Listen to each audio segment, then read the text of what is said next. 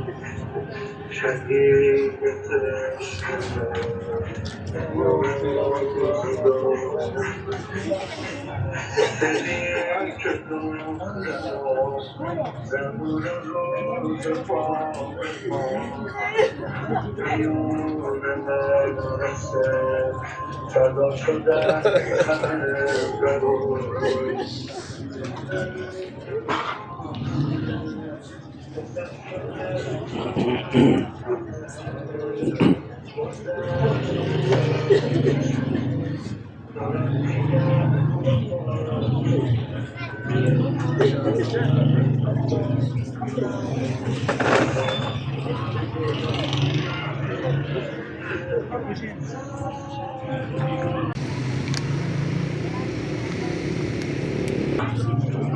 देख रहे हैं यहाँ पर ये साहब ऊपर चढ़े हैं और फूल लगाए हैं उनकी तस्वीर के पास। ये भी इनका प्यार दिखाने का एक तरीका है। आपका ये देख रहे हैं, ये खुद सबील है यहाँ, और मुहर्रम वगैरह सब अलम लगाए रहते हैं।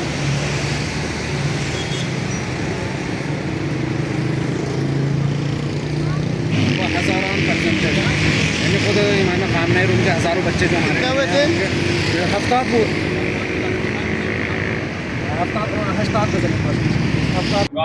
और इस मुद्दे को बेहतर तरीके से समझने के लिए हमारे साथ गयूर साहब इस वक्त मौजूद हैं। गयूर साहब, ये बताइए कि एक ऐसा व्यक्ति जिसको माना जाता है कि वो तो बहुत बड़ा डिक्टेटर था, वो तो इस पूरे देश पर उसका राज था, उस देश के पूरे रिसोर्सेज पे उसका राज था, यहाँ इतनी मामूली सी गली में, मामूली से घर में, मैं तो बहुत सरप्राइज हो गई, बहुत हैरान हुई हूँ आके देखते हुए कि ऐसी मामूली ज़िंदगी जीते थे।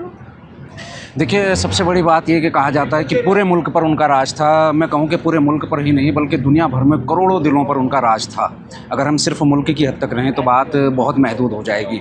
उनके बारे में अक्सर जो प्रोपेगेंडे किए जाते रहे, अफवाहें फैलाई जाती रही, कहा यह भी जाता था कि आपके पास बेशुमार दौलत है, अथाह धन है जिसे आपने विदेशों में छुपाया हुआ है, महंगे घोड़ों का शौक़ है, आलीशान ज़िंदगी है, बच्चे कहीं कहा जाए एंटी न्यूक्लियर कमरों में रहते हैं, ख़ुद तहखानों में रहते हैं, हज़ार तरीक़े की बातें थी। लेकिन जब आपकी शहादत हुई तो उस वक्त दुनिया ने देखा कि ये इंसान जिसे पूरा पश्चिमी जगत और कहा जाए पूरी ज़ियोनिस्ट लॉबी आकर इस तरीके से पेश करती थी कि ये एक डिक्टेटर है, एक आलीशान जगह पर ज़िंदगी गुजारते हैं। दुनिया हैरान रह गई कि वो इंसान जिसके लिए हम सुनते थे कि एक डिक्टेटर है या जबर से रहता है, पूरे मुल्क की दौलत उसके हाथ में है, उसकी ज़िंदगी इतनी सादा और ख़ुद रहता भी था। ऐसी जगह आप देख सकती हैं, पूरा महल्ला आप देखती आई हैं, बिल्कुल हमारे यहाँ का मैं कहूँ मिडिल क्लास से भी नीचे के लोग यहाँ ज़ाहिरन नज़र आ रहे हैं। मकानात भी जो आप देख रही हैं कोई बहुत आलीशान मकानात नहीं हैं। ये जो साइट आप देख रही हैं इससे भी 500 मीटर पीछे तक वो कॉम्प्लेक्स था जिसमें वो रहते थे। पहले एक नैरेटिव गढ़ने की कोशिश ये की गई कि वो 80 फीट नीचे बंकर में चले गए हैं, लेकिन जब शहादत की खबरें आईं तो सबने देखा कि नहीं साहब, वो तो अपने ऑफिस में थे, रोज़े के आलम में थे। एक 86 साल का बूढ़ा रोज़े के आलम में इबादत कर रहा था, कुरान पढ़ रहा था जिस वक्त उन पर बमबारी हुई। आलीशान ज़िंदगी के बारे में भी दुनिया जानती है। वो तस्वीरें भी जब बमबारी के बाद की जो तस्वीरें सामने आई उसमें दुनिया ने देखा कि आपकी अबा का कबा, वो चादर जो आप ऊपर डाले रहते थे, वो कबा भी ऐसी थी जो बोसीदा थी।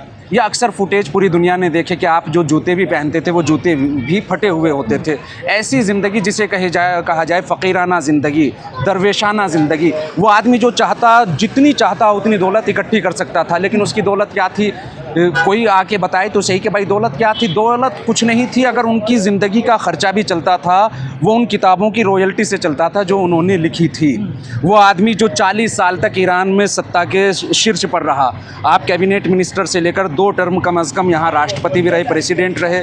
उसके बाद इस सिस्टम का जो सबसे बड़ा पद है सुप्रीम लीडर, 36 साल से आप सुप्रीम लीडर भी रहे। तो अगर एक इंसान नॉर्मली अपनी सैलरी भी लेता, जब भी जायदाद बहुत बड़ी बन सकती थी, लेकिन उनके नाम पर जायदाद नाम की कोई चीज़ नहीं है। हाँ, उनकी एक जायदाद या कहा जाए एक दौलत है, वो ये है कि करोड़ों दिल उनके नाम पर धड़कते हैं। अब भी आपने मंजर देखा होगा, जवान औरतें इस तरह रो रही हैं जैसे उनके सर से बाप का साया उठा है, बुजुर्ग इस तरह रो रहे हैं जैसे भाई बिछड़ा है, हर आदमी की आंखें अश्कबार हैं। ये वो दौलत है जो उन्होंने कमाई है। तो वो दौलत जो दुनिया कहती रही वो उनके पास नहीं थी, लेकिन ये दौलत जो हम देख रहे हैं यहाँ आके, मैं देख रही हूँ औरतें चिल्ला चिल्ला के रो रही हैं और 4 महीने गुजर चुके हैं उनकी वफ़ात को। ऐसा नहीं है कि आज इस वक्त उनकी मौत हुई है। मुझे लगता है कि लोगों के लिए ये सदमा, मेरे लिए भी बर्दाश्त करना बड़ा मुश्किल हो रहा है। ये देखना ऐसा लगता है कि अभी कत्ल हुआ है और मैं अभी आ चुकी हूँ। लेकिन गयूर साहब, एक बात समझ में नहीं आती, हम ये चीखने की आवाज़ें भी अपने पीछे सुन रहे हैं, पता नहीं हमारे दर्शक सुन पा रहे हैं या नहीं, रोने चीखने की। इस वक्त हम 4 महीने बाद यहाँ आए हैं। 4 महीने में बाप अपने बेटे का दर्द भूल जाता है, बेटों को करार आ जाता है, लेकिन ये आदमी क्या था वाकई कोई अक्ल दुनिया की नहीं समझ सकती। सदियां बातें होती रहेंगी, आने वाली पीढ़ियां समझने की कोशिशें करती रहेंगी और वाकई कहीं ना कहीं हम पर आने वाली पीढ़ियां रश्क भी करेंगी कि ये वो लोग थे जिन्होंने आगा खामनाई को देखा था।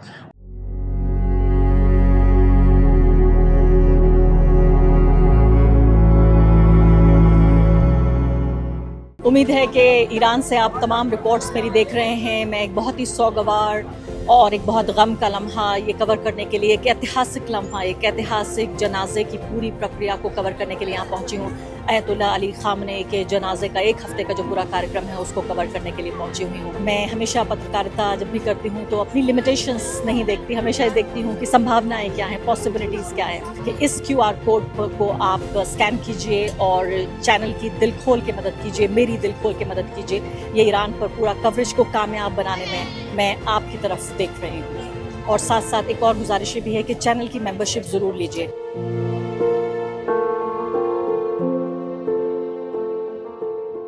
और वाकई उन लोगों के लिए आने वाली पीढ़ियां बुरा भी महसूस करेंगे जो इस आदमी की कदर नहीं कर सका, नहीं कर पाए। और दूसरे मैं आपसे ये पूछना चाहती हूँ कि सिक्योरिटी के हिसाब से भी, क्योंकि ये माना गया कि जब उनका इतनी आसानी से कत्ल कर दिया गया कि ईरान सेफ़ नहीं है, आम लोग सेफ़ नहीं हैं।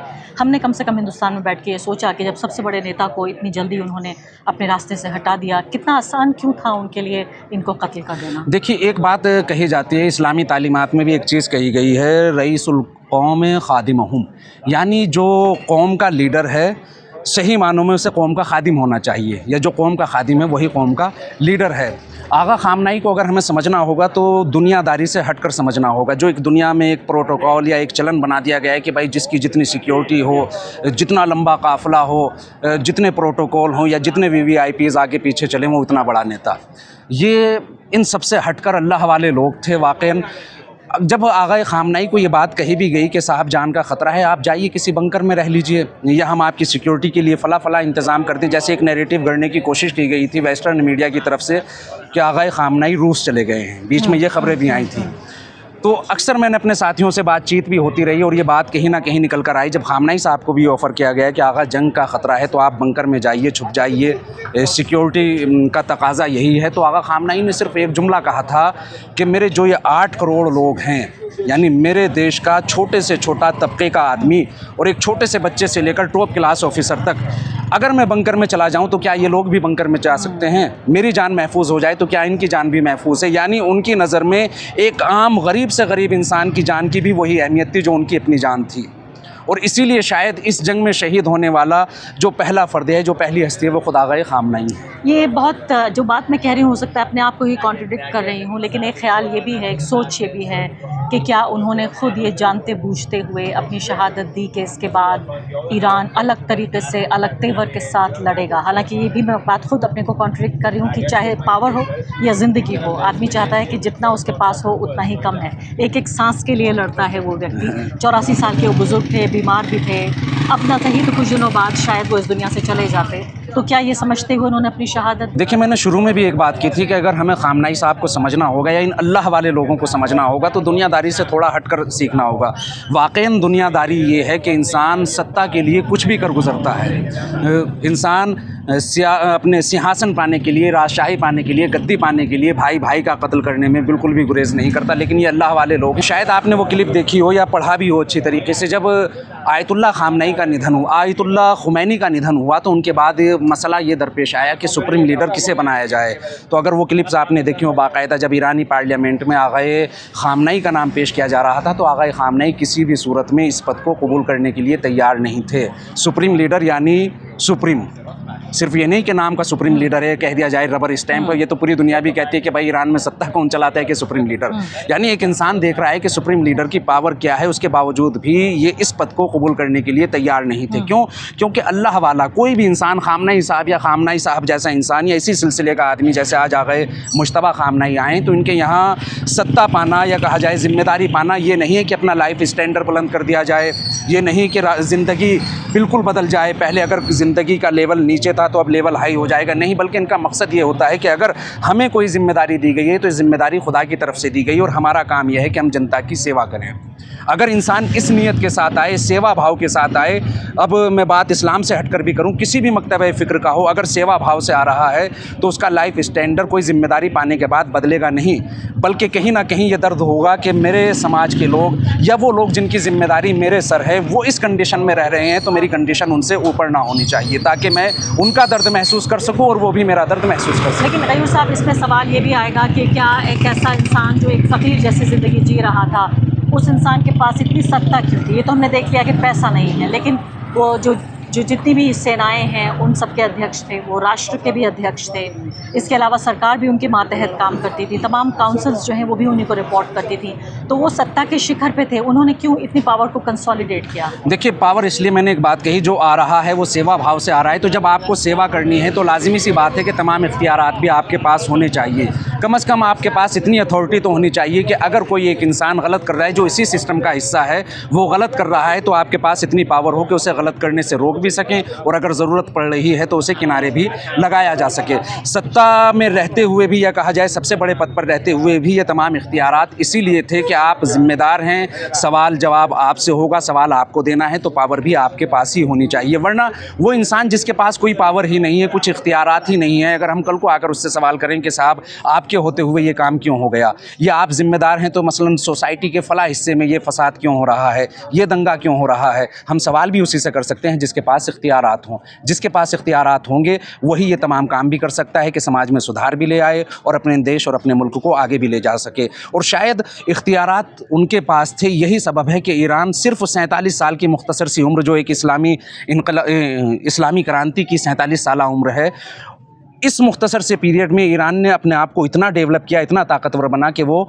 दुनिया की सुपर पावर से टकरा गया। सिर्फ सुपर पावर से नहीं, आप कहें कि सिर्फ अमेरिका या इसराइल से टकराया है, बल्कि इससे पहले भी इराक ईरान जब वार हुआ तो पूरी दुनिया जानती है कि सद्दाम के पीछे कौन कौन सी लॉबी थी। उस वक्त 2 सुपर पावर होती थी, दोनों सद्दाम के पीछे थी। ये इस्लामी इनकलाब की ताकत थी, ये इस आइडियालॉजी की ताकत थी जो इन सुपर पावर के मुकाबले में डटी। अब हम दर्शकों को दिखाएंगे आसपास के घर, और इससे आपको अंदाज़ा होगा कि आखिर ये बताइए, ये समझाने के लिए कि ये धमाका कितना ख़तरनाक था, कितना मजबूत था और कितनी बड़ी तादाद में आप सोचिए कि गोला बारूद बरसाया गया होगा। मैं आपको आसपास के घरों का दौरा कराने जा रही हूँ, जिससे आपको ये अंदाज़ा होगा कि शीशे टूटे हुए, यानी तब नहीं, पूरी गली में जितने घर हैं कहीं पर भी शीशे बाकी नहीं हैं। और ये 4 महीने गुजर जाने के बाद, तो आप अंदाज़ा लगाइए इस बिल्डिंग से, आप अंदाज़ा लगाइए कि इस बिल्डिंग में, यानी कि जो अयतुल्लाह अली ख़ामनेई के घर से काफ़ी दूर है, यहाँ के पूरे शीशे, आपको लग रहा है पूरे घर के सारे शीशे 4 महीने बाद भी आप देखिए बनाए नहीं गए हैं। शायद ये एक तरह से दिखाने की कोशिश भी है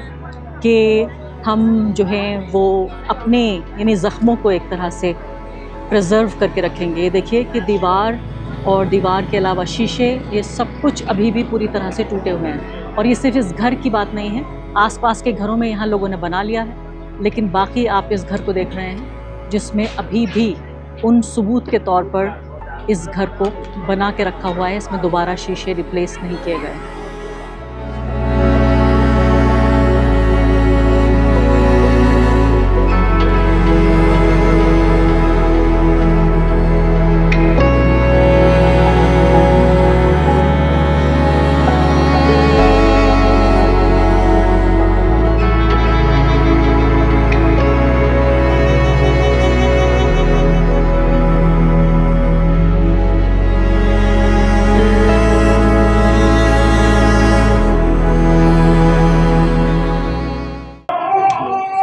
जी हाँ, तो आप यहाँ पर देख रहे हैं कि एक पूरी एक तरह से लगता है कि फ़ौज आ गई है एक ऐसी औरतों की जो कफन बांध कर आई हैं और वो ये कह रही हैं कि हमें अयतुल्लाह अली ख़ामनेई की मौत का बदला चाहिए।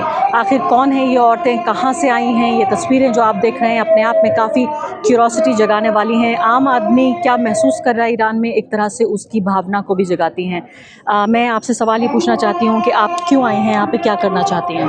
बिस्मिल्लाहिर्रहमानिर्रहीम। हम शियों की एक तारीख़ रही है और हमारी एक ये परंपरा रही है कि जब दुश्मन हमारी रेड लाइन क्रॉस कर देता है तो हम मैदान में कफन पहनकर हाजिर हो जाते हैं। और हमारी रेड लाइन हमारे शहीद इमाम आयतुल्लाह ख़ामनेई थे। हम दुनिया को दिखाने के लिए हाजिर हुए हैं कि हमारी रेड लाइन दुश्मन ने क्रॉस की है, अमेरिका और इसराइल ने हमारी रेड लाइन क्रॉस की है। तो हम भी कफन पहनकर मैदान में उतर गए हैं ताकि दुश्मनों को बता सके कि हम इस निज़ाम के साथ, इस सिस्टम के साथ, इस इस्लामी इनकलाब के साथ अपने खून के आखिरी कतरे तक मैदान में जमे हुए हैं ताकि इस सिस्टम की, इस निज़ाम की हिफाजत कर सकें। और हम मौत से नहीं डरते हैं, हम शिया हैं, हम मौत को गले लगाने के लिए तैयार हैं। हमें कोई खौफ नहीं है, ना मौत का खौफ, ना किसी और का खौफ। लेकिन अब जबकि जंग ख़त्म हो चुकी है और ईरान ये जंग जीत चुका है, तो क्यों ना शांति स्थापित कर लिया जाए। जो नहीं था इस दुनिया में वो तो जा चुका है, लेकिन एक मामूल पे ज़िंदगी वापस आ जाए।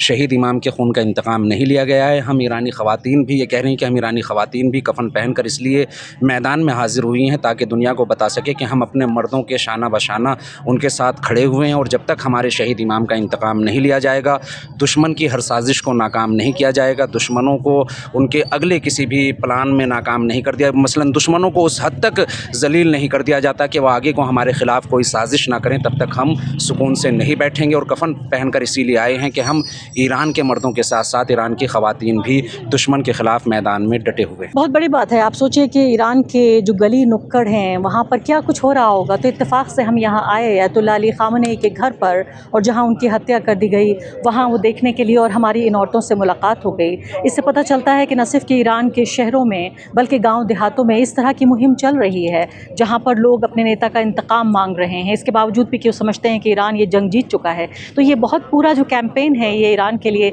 बेहद इमोशनल है। और हम साफ तौर पे देख पा रहे हैं कि आम लोगों का, आम मर्द और आम औरत का जो सेंटिमेंट है वो शायद इस बात से पता चलता है कि ये औरतें आ गई हैं मशहद से कफ़न पहन के अपने शरीर पर और कह रही हैं कि हमें इंसाफ चाहिए, हमें बदला चाहिए।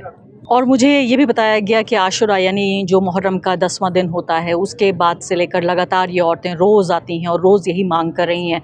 साफ़ तौर पे कहीं ना कहीं पता चलता है कि धरातल पे जो उनका समर्थन है, जो सपोर्ट है, वो इस बात की तरफ इशारा करता है। तशक्कुर। लेना तो कोई हरज नहीं, ये तो बोलते ही है, ये कह रहा कि इन लोगों का परमिशन नहीं, कफन पहन के आने कह रहा ना हो यार, छोड़ो।